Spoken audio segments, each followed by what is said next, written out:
Flight grapplers tango outside of the top 15. We have Paris' own, it's a god of war, Benoit Saint-Denis, and he's going to be taking on a guy who scares me when I look at pictures of him, Thiago Moises. Matt, he fights mean, except for that one fight against Joel Alvarez. But both of these guys bringing finish streaks into this fight. For Moises, wins over Christos Giagos and Melk Costa. And for Benoit Saint-Denis, Nicolas Stutz. You've got Gabriel Miranda, who fights next week. And then Ismail Bonfim. And for Saint-Denis' last time out, it was at the Apex. It was quiet. And in his fight against Ismail Bonfim, he went out there as a giant underdog, took him down, submitted him quick, and then cut the most awesome promo you've ever seen. He's going, I want to fight Mateusz Gamrot. He's from Poland. Let me fight him in France. If that doesn't happen, give me Arman Zarukian. Give me Rafael Fiziev.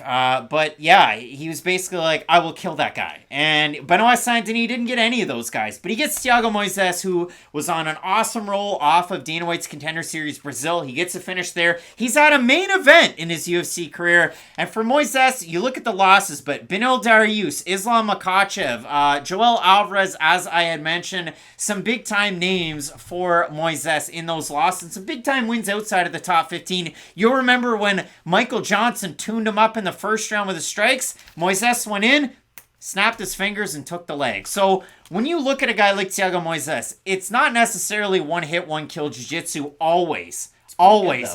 But you look at even Giagos pushing the pressure against him, and Moises is able to go out there, make it interesting, and get the finish. So I absolutely love this fight. I know the fans out of Paris, they're going to be hot for a guy who spent about 5 years in the SAS, the French Special Forces, a guy who started as a judoka before the military, got into BJJ during the military, and then got those hands going once he started to be a pro fighter. Even Benoit going out there like he's a Thai fighter, throwing 1, 2, 3, 4, 5, 6, 7 kicks against Ismail Bonfim before he even threw a punch. He just kept going to the well with the kicks, and Bonfim egged him on. He shouldn't have done that.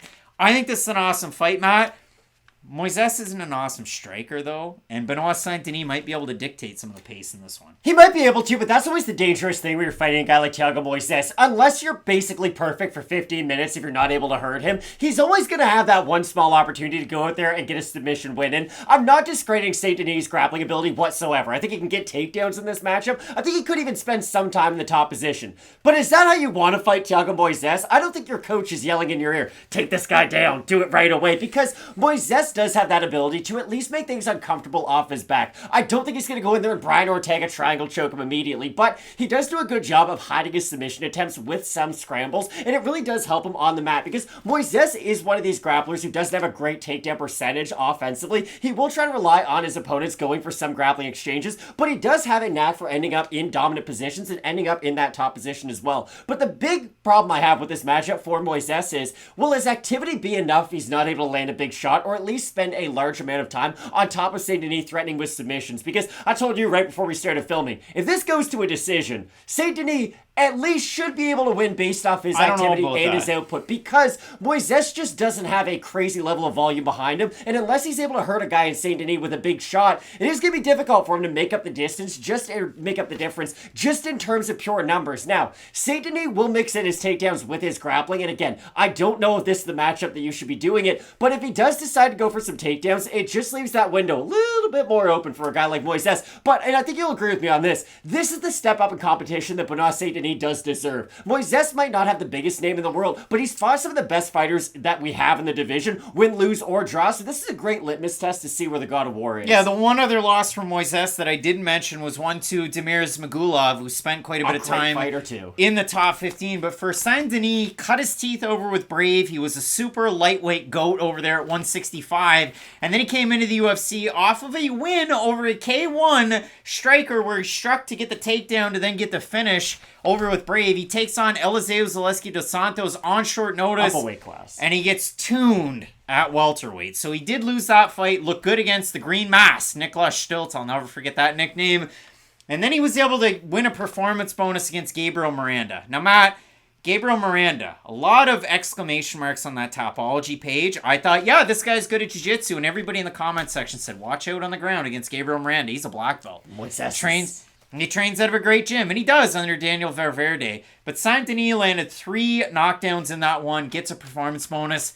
I don't rate Miranda all that highly. I don't discredit him, but I don't rate him all that highly. He takes on Smokin' Shane Young next week, who's lost 3 fights in a row. So look out for that one. TV set near you, or maybe on your phone if you watch this on your phone. But Saint-Denis' last time out did look good against a really good Ismail Bonfim. So I like this fight. I think it's going to be interesting, as you said. The thing that concerns me, Saint-Denis is awesome in the first round. He's pretty good in the second round. But even in his fight against Paweł Kiliak, where I know that one's a no contest on his record, go back and watch it. Kiliak's landing big ground and pound. Saint-Denis all cut up. It's a win for Kiliak by TKO at the end of the second, between the second and the third. They overturned it to a no contest because it was deemed that there was an illegal strike in the finishing sequence. So for Saint-Denis, I don't know how the cardio is.